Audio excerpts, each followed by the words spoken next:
Hello and welcome to episode 18 of the Lonely Knitter podcast.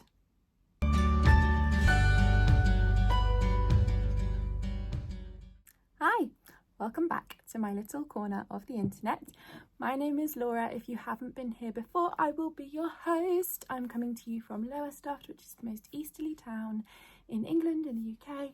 And I am in Folk Yarn Studio. This is not my house. This is my small business, and I now run it from a studio outside of my house. I am a yarn dyer. I dye as the Lonely Knitter, but I dye in Folk Yarn Studio, which is the home of the Lonely Knitter. It's also the home of Folk Yarn, which is an East Anglian yarn that I produce, and it is also the home of East Anglia Yarn Festival, which is an annual yarn show in Norwich, in East Anglia in the UK every year. It's coming up in March. Head over to the website for the details. There's my little plug done. If you're a returning viewer and you've heard all of that jumble before, hi, welcome back. Thank you for coming back. It's a new year. It's 2025. I'm sure there's going to be a big chunk of time where I'm going to go, it's 2024. But I think this is the first podcast that I've actually recorded in the new year. And yeah, I am ready to go. So, I'm going to jump straight in. First, I'm going to have a talk about the Makealongs that I'm taking part in and running this year. Then I'm going to go into FOs and into whips, spinning, and then a little bit of reading and watching and what I've been up to. And I'm going to try and keep myself on track today and not go for a ramble. We'll see how we get on. All of my links are below, my Discord group, everything is underneath in the bit down there. So head over if you'd like a little read, and you can come and join us in the Discord community if you would like to. You can find my website below as well, and that's the main place to find me, my yarn, things like that. If you are local to Lowestoft and you would like to come to one of my studio stitch nights, please do send me a message either through the website or through Instagram, and I can get back to you on the details of when they are. And you can also find me this month at Waltham Abbey Wool Show. I am vending as Folk Yarn Studio over at Waltham Abbey Wool Show, and if you head over to their website, they are a lovely, lovely bunch. There's a brilliant lineup of vendors, and the organisers are absolutely lovely. So yeah, head over. If you are anywhere near Waltham Abbey or you fancy a little trip, please do come along and visit us because it's a really nice show. Okay, so I won't put this at the beginning of every single video, but because this is the first one of the year, I'm going to jump straight in with the Makealongs. We have a couple of Makealongs that are running throughout this year, and then there's one that is upcoming. So the first one I'm going to talk about is the Friends That Grimble Together. Now, this is a Makealong that I am running with my lovely friend Helen of Giddy Yarns. We're making gnomes. Now, I am making gnomes from this book. It's the Gnomes of Grimblewood Book by Sarah Schira. She's Imagined Landscapes online, and yeah, I'm knitting from that book, but you can knit any of Sarah's patterns. We're trying to get to 8 in the first 10 months of the year, so pretty chill, but you are eligible for prizes if you finish just one of Sarah's gnomes. So head over to my Discord, Helen's Discord, where we have our threads. We both have the images shared on Instagram, and I will be popping up a video of an Instagram live that Helen and I did together, chatting all about the Makealong. And there are, of course, as well on my Instagram and Helen's, there are some images that just share the details, basic details of this Makealong. I have talked about it already as well in some of my previous videos. So I've got Friends That Grimble Together. I also have folk finished objects. So over in my Discord, I have a channel that is just for finished objects that have been 50% or more made in my yarn. So that could be Lonely Knitter yarn or folk yarn, anything from Folk Yarn Studio. You can post your finished objects in there, and if they use more than half of my yarn, you're eligible for prizes. I have one to draw. I'm going to draw it on my next video, just because I want to go back through and check everyone. I hadn't had time to do it before this one. So yeah, that is a place where I will pick up some little things and just give out prizes every now and then. My last sort of Makealong, kinda, is a sort of check-in thing that I'm doing. Now, last year I really struggled to find the time to craft when I wanted to, because there's work and there's small children and there's the volunteer stuff and there's all the things that I put on my own plate by my own choice. and I had a lot of health issues, and I felt like I was losing myself in terms of my crafty self, and it made me sad. So I decided to do a 5 minutes a day check-in thread or channel over on my Discord. Anyone is welcome there. It isn't something that we're doing as a, for any reason you have to post these things and get prizes. No, it's not like that at all. It's just a channel, a little chatty place where you can pop up and do a little, hey, I made this today, or I worked on this thing today, or here's some progress on this today. But whilst I say it's not something that's got strict rules or anything like that, I think throughout the year, just to make me happy, I'm going to just be randomly picking the odd post from the chatter in there and popping a prize up for it on the podcast, because it's fun. And yeah, I like crafting. I want to make sure that I'm doing it every day. I don't want to lose this little bit of myself because it's become my job, sort of, and yeah. So that's everything I think that's running at the moment. There is, of course, also the Makealong for East Anglia Yarn Festival. We are making 2 patterns. You can head over to the East Anglia Yarn Festival website. There is a crochet pattern and a knit pattern. And if you come to the show, you can wear your Makealong project and collect a free ribbon award to pin to your garment. Now, my last one is an upcoming Makealong. This is going to run between the 1st of May and the 1st of September. I talked about this quite a bit in December, that it was something that I wanted to do, but I'd had a chat with a few friends who, they felt guilty, they felt bad. They have these advents that they bought in previous years. They're big things to use. There's a lot of pressure sometimes with choosing a project and then committing to a large project and actually finishing the project, and this thing that you spent a lot of money on and absolutely love, and choosing the right choice, and the pressure. But then the guilt when December comes round and you've got this languishing advent from a previous year that you still love but you haven't worked with yet. You want more, but you haven't worked with the old ones. So yeah, I've had a lot of conversations with people who feel bad almost that they have this thing that they haven't worked with yet, but they don't know what to do, and they need a sort of boost at some point. Well, I thought, let's leave Advent behind us for a little while. Well, I'm not, but Makealong wise, let's leave it, take a breath, and then summer will come round, and the 1st of May we can get our advents out, pick one, find a project, whatever, and I will draw prizes for that as well. So the idea is you make something, and it doesn't have to be done by the end. This is the other thing I want to do. I will finalise all the details later, but basically I'm thinking that I will draw prizes, but I will pick prizes from finished objects and from chatter and from cast-ons, whips, because there shouldn't be the pressure to finish it, but there should be, like, I just need to kick up the butt to actually make some of the things, and I think some other people would join me on that. Yeah, I don't want there to be any pressure to finish all the things, and there should be no pressure. It's about crafting, it's about fun, it's about enjoying ourselves, and it's about not adding extra stress. So yeah, I'll firm it up later this year. There is one Makealong that I am joining in with, but I am not running. This is not something I organise. This is the Bingo Crafting Challenge that Giddy Yarns, my lovely friend Helen again, runs every year. So I have made a bingo board. I have made a bingo board, and I am going to be checking in on it throughout the year to see if I can tick off the things on my bingo board. So head over and check out Giddy Yarns if you haven't already. I think Helen's fabulous. I think everything she does is fabulous. She's another amazing UK podcaster as well as dyer, and yeah.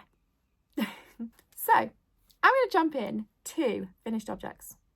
Now, you may have noticed, if you have watched previously, that I have something around my neck. It is a finished object. I still cannot believe this actually happened. I knit an advent up in December. Okay, I finished it early January. That is not the point. The point is I cast it on in December, and now the first podcast back in January, I have a finished thing. I'm very excited about this. This is my wrap pattern in the Giddy Yarns. Giddy Yarns Appreciation Club over here, but it is Helen of Giddy Yarns. We swap advents. We have swapped for the last couple of years and 3 years, can't remember, never can, and we swapped again this year. So I sent her my All of Time and Space Doctor Who themed advent calendar, and she sent me back her Hogfather themed advent calendar. So this was day one. My cast on, now this is very much my own pattern. It is a work in progress, and it is very much I started it, carried on, amended things, changed things. Am I going to pull it out and start better? Absolutely not. This is all my memories knit into this. So my cast on is a little too tight. When I block it, it'll be fine. This isn't blocked, but the ends are woven in. If you know me, you know that is very weird. So here we go. This is, in order, the Hogfather Advent from Giddy Yarns. And I love it. So last time I spoke to you, I put in a Christmas tree from Flame Knits glass stitch marker. So you can see here till the end, that is what I have worked on since the last podcast episode. So I finished off. It is all now nicely cast off. Don't have the same issue with the cast off as I did with the cast on, but I did go up my needle size, which I should have done at the beginning, but I was being lazy. Yeah, I love this. It was the perfect garter squish chilled out December project. It was very potato chippy. It was very, I can't wait to get to the next colour. I can't believe I actually finished this. I feel like I want to cry. It's a very big deal for me, and it is finished. It is huge. I will get some finished object pictures once I have blocked it, because this is superwash yarn and it is going to grow. So when I say wingspan, I don't know why I'm doing this behind my back. So when I say wingspan, okay, we are here. That's all the way to the end of my arm, to here, all the way to my arm. So that's there. Ooh, I'm moving you about with my wire. Sorry. It's all gone wrong. And then here to here. So it's like my wingspan and a half-ish. So it'll get a little bit bigger. So I'm interested to see how much bigger it will get. And yeah, that's the width of it, depth of it. But that's it each way. It's quite a big wrap. I have been wearing it sort of scarf style with my coat, even though it isn't blocked. And then a few times in the evenings, I've also been wearing it wrap style. And because it is longer than me in terms of height when I hold it up by one end, I've also worn it kind of like a blanket when I've been sitting on the sofa in the evenings as well. It is in sparkle sock. I don't know if you're going to be able to see any of the sparkles, but it is stunning and I love it. And yeah, so that's my finished object. I have leftovers. There's about 3 grams left over from each colour. They are in this bag, which reflections, and it's not showing very nicely, but there we go. So that is my only finished object. Moving on to whips. I am going to show you 2. If you've been watching for a long time, you know I have a lot more started midway projects in my house than 2, because I am awful. I don't care. I'm ignoring them. These are the ones that have had attention, or are going to get attention. So this is Gnolan, the swirly gnome. Gnolan is my first Friends That Grimble Together gnome for the Makealong. Makealong. And I have cast him on in 2 of my advent colours. So, my notes, everything's going wrong. These are my 2 advent colours that I'm working with. And then here he is so far. So Nolan's hat is done, and it has this little curly, it's going to focus, there we go, little curly top to it. And then I am marching on down the body. I haven't chosen the highest contrast when it comes to the stripes. I don't care, that's fine. I knew that when I picked it up. I absolutely love it. So far it's yeah, I'm really enjoying making him actually. Haven't had as much time to work on him as I would have liked. That's just because I've had lots of things going on. My children have only just gone back from the Christmas holidays today. My school had 2 inset days right at the beginning of term, but there we go. So yeah, there's Nolan, and I'm really hoping that by the time I record again, he will be finished and ready to show, and my first square of my Friends That Grimble Together Makealong will be complete. If I get my bingo board out, my Friends That Grimble Together Makealong is obviously the first square on there, so that'll be my first gnome of 8 done. But if you see in the bottom corner, there is birthday and Christmas gifts for the children. Now, my daughter is going to be 8 this month, and I am thinking I am going to make her a gnome. It isn't going to be one of my 8 gnomes, I don't think. I think it's going to be an extra gnome, because I'd like my 8 gnomes to be for me. So yeah, she has commented a few times on how cute the book is, and I know she'd love one, so I think I'm going to make her a gnome just to add in with her birthday things. The other whip that I'm going to show you is another advent whip. So as soon as I finished my giant advent shawl pattern, I cast on another one. because I'm bad like that. Doesn't matter how many whips I've got, I felt like I deserved a cast on. I wanted to see if I could also write this. So the pattern's written, it's completely written, it's ready for testing. And I wanted to make another one in DK and have the numbers ready for DK at the same time. So I started this one. So this is my advent calendar. This is the All of Time and Space advent calendar from December, just been last December now. Wow. So I'm on 6. Yes, I'm just at the end of day 6. I'm not 100% sure that this is going to be the final stitch count. There is a little nugget left over of each day. I'm keeping them in here.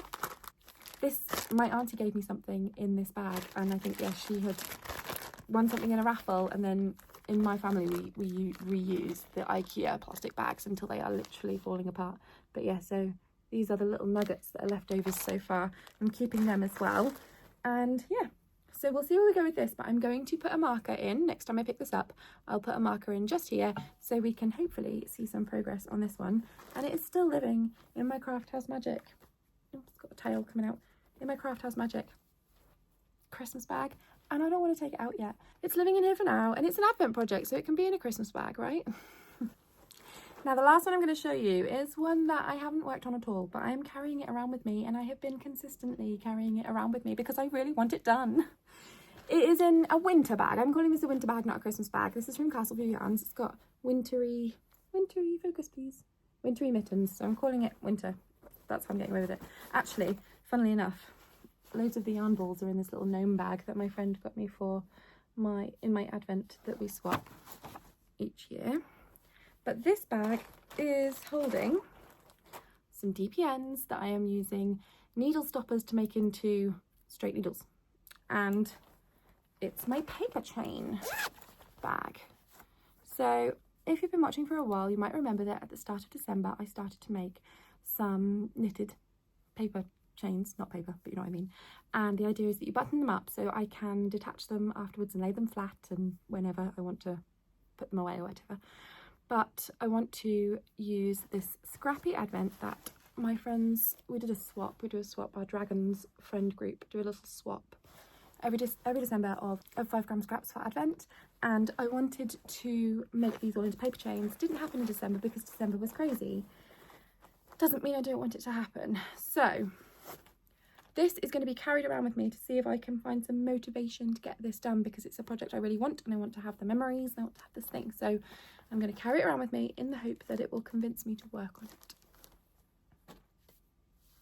Now I have something a little bit different. I have some spinning. I actually managed to get my spinning wheel out over the last week. This is the bobbin at the moment. I will show it again if I haven't finished it on the next podcast, but this is spun on my Ashford e-spinner. I'm very much getting back into spinning. It's been a long time since I really spent time on the wheel. I like consistently, I had a wheel when I got one for my 18th birthday, and I am 34 now, and I spent a lot of time spinning back then, and I am a bit out of practice. So I'm going to try again to get back into it, because something I always say I want to get back into and never get around to. So that's my spinning. This is just a braid I dyed up in, I want to say October maybe? September? It's a braid I dyed up last year and meant to work with and didn't, and I can't focus on my face. There we go. Yeah, never got around to working on, so now I am actually doing it because I want to work on the next braid of fibre that I had dyed up to keep for me, and I hadn't got around to because that's still on the bobbin, and if I start the new one, I'll never go back to the old one.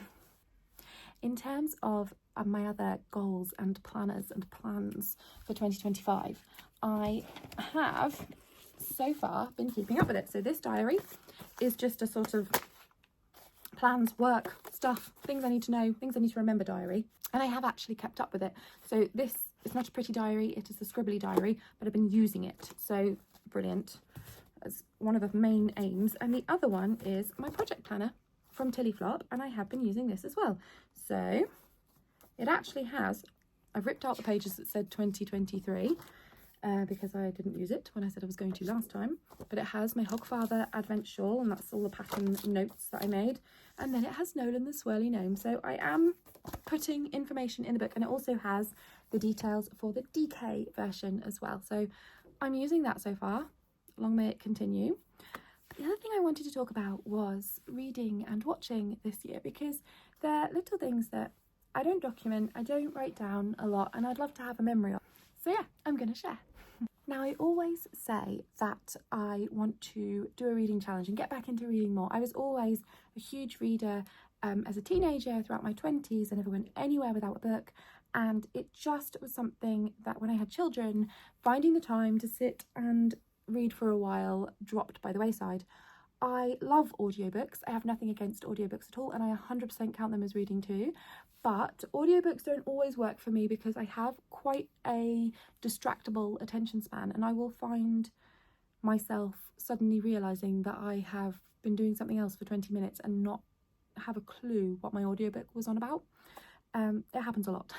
So sitting and reading and knitting at the same time is something that really helps me. My hands are busy, and that kind of keeps me more focused on the book. Is that weird? That's, yeah. So I set myself a goal to just read 12 books this year, because I always start off well and I'm always like, yeah, and then end up being just not making time as usual and feeling annoyed with myself at the end of the year and always wishing for more time to read. So I have just set a very simple 12 books, 1 book a month. Don't stress myself, don't get too over the top with it. 12 books.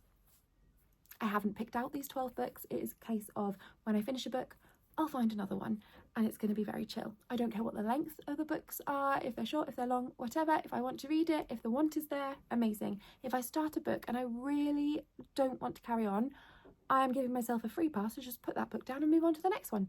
I do read on my Kindle, so it's relatively easy for me to get hold of one, and it's not like I'm having to carry around a book, so I need more space in my bag, because this is a very small Kindle. I do have the one with the ads on because I couldn't be bothered to pay extra to not have ads. Ads don't bother me that much. So yeah, I've got my Kindle and I have been reading, and I've started the year off really well. I have read 2 books already. I am on book number 3. I am sure that within a month and a half I will have burnt myself out and we will be forgetting about this entirely, but I'm going to try. I'm trying. It's not a new year, new me. It's a new year, let's manage me. So the 2 books I have read so far. The first one is The Women by Kristen Hannah. Now, this book was recommended to me by Helen of Giddy Yarns. I think she'd mentioned it previously as well, but then she also had it during her Vlogmas. She was talking about books.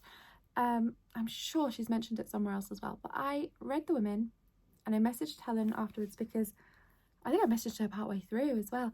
I cried multiple times throughout this book. I loved this book. It was wonderful, but it was also really, like, it conjured up the pictures completely in my mind. I was there with the characters. It was incredibly good at putting a picture in my mind, and it was unreal really what the nurses that went to Vietnam went through and what they saw and what they had to live with, and the fact that they weren't appreciated afterwards and they weren't cared for afterwards. And yeah, I mean, wow, just wow. So I would definitely echo Helen's recommendation on that one. It was a really amazing book and really well written. The next book I chose is Hidden Pictures by Jason Rekulak. Now, Hidden Pictures, I can't remember. I think it was on Goodreads that it might have been suggested. Somewhere it was suggested. I was just looking at grabbing ideas of what to read and trying to find another book after finishing The Women. Hidden Pictures was terrifying and brilliant, and if you like something a little bit scary, 100% go for it. I don't want to spoil anybody, but don't listen to it. Don't listen to it on an audiobook, because it has pictures, as the name would suggest, hidden pictures, but it does show the pictures. And the pictures brought the book to life in a way that when I got to the first picture that was of a certain type, you'll know if you read it, I went, huh! And then went and showed my husband. That's how much it hit me. It didn't take long for me to read it. I don't even know how long it was, but it didn't take me long to read it because I was glued into this book. It was terrifying. It was brilliant. The twist at the end I did not expect, and I would definitely recommend Hidden Pictures, but you have to be brave. It's not a lovey-dovey, oh, isn't that so nice, all the way through book. It's a, I'm on the edge of my seat and I can't get off sort of book. Yeah, it took me on a journey and it was brilliant. Yeah, So that's what I've read. What I'm currently reading is Coraline by Neil Gaiman. It's quite a short book, this one, but it is one that I have read before. I'm just doing a reread. After I'd finished Hidden Pictures, it was really late at night, and I just had that weird, like, you know, that moment where you're like, I want to read another one. So I decided to just start Coraline again and reread that one. So it's a really good book. I really enjoy it. I love the movie as well. So yeah. And I also thought I would mention what I am watching. I'm watching two things at the moment. I'm not having a lot of TV time just because life has been a bit but in the evenings before we go to bed, I am trying to spend a little bit of time watching something with my husband. We have been watching Gone Fishing, I think it's called. Gone Fishing with Bob Mortimer and Paul Whitehouse. I'd not heard of Paul Whitehouse before. I think he might have been a little before my time in terms of TV. I might be wrong there. If I am, I'm so sorry. Not that he would be watching this. But Bob Mortimer, I've seen him on lots of things that my husband likes, like Would I Lie to You, like comedy programmes and stuff. He's really funny and just full of the joys sometimes and a bit silly. And yeah, it's one of those watches where you don't really have to listen to everything. You don't really have to watch everything. You don't have to pay attention the whole way through. But it's just joyful and easy and calm, and it's a really lovely chilled out evening watch, and we laugh and just I knit, and it's short episodes, and yeah, I really like it. So Gone Fishing, and the other one I'm watching on my own because my husband is not a fan, but I very much am. My husband and I are in polar opposites usually in the terms of the things that we like to watch. I am all sci-fi, all fantasy, all Disney, all everything, and he's not so much. But the other thing I was going to mention was Star Wars Skeleton Crew. I'm watching it at the moment. It's really good. It's got Jude Law in it. I'm really enjoying it. I'm not all the way through. I know there's more episodes I haven't watched yet because I haven't had a chance to watch them over the Christmas holidays as much as I would have liked. But yeah, I would recommend it. It's on Disney Plus. It's really good. Oh, and Gone Fishing is on BBC iPlayer. So that's about it. Life is manic, but I'm trying to manage it better in 2025. This isn't a new year, new me at all. It is a 2024 kicked me out of the door. And I need to make a few changes and try and organise myself a bit better and manage things a little bit better. Because otherwise, I'm going to drown. That's what it feels like half the time anyway. I want to make sure that I'm focusing on time with my kids, like spending time to play board games and do fun things. We're really enjoying Catan Junior at the moment. My son is only 5, but he can grasp it, and with a little help he's doing absolutely fine. My 8-year-old loves it. So Catan Junior I would definitely recommend. I haven't played the adult normal version of Catan yet, but it looks good too. Yeah, I want to spend more time with them. We went to Centre Parks this last weekend. We didn't have a holiday last year. We didn't go abroad or anything, and just because we can't afford it, because the cost of living and price of everything is a lot, and you know, holidays abroad are going up and up and up, and holidays in school holidays are crazy expensive. So yeah, we went up to Scotland to see my husband's granddad for a few days in the spring, and then this weekend we got a good deal at Centre Parks locally to us, about an hour away, and our school didn't go back until the Wednesday, whereas everyone else went back on the Monday, so technically it wasn't classed as a school holidays weekend, and it was miles cheaper because the price of Centre Parks in the UK if you want to go in school holidays is mad. But that's just life, supply and demand and all that. But we had a nicest time. The kids didn't stop doing things. We just went out on their skates. We went out just walking. We fed squirrels. We saw deer. We saw ducks. We saw geese. It was just the nicest weekend. We went swimming every day. We played board games, and yeah, we did some pottery painting, and they've got new plates that they've painted themselves, and it was just crazy all weekend. So both me and my husband came home like, I need a rest. They came home absolutely buzzing, but they went into school today really happy and ready to go. My kids love school. The primary school that my kids go to is really nice. It's ordinary primary school, normal primary school, but the staff are absolutely epic. And I am chair of governors at their school as well, so I think I get to see a bit more of the behind the scenes than maybe other parents sometimes do, and I see how hard those teachers work and how hard everyone works and puts effort into. So yeah, I really love where my kids go. So yeah, it was It's been a crazy school holidays, but I am back to work. I now need to go and get my children from school and take them home and feed them and do things like that. But if you have stuck with me all the way through to the end of this video, thanks so much. Thanks for joining me for a ramble. And as always, thank you so much for making me so much less of a lonely knitter.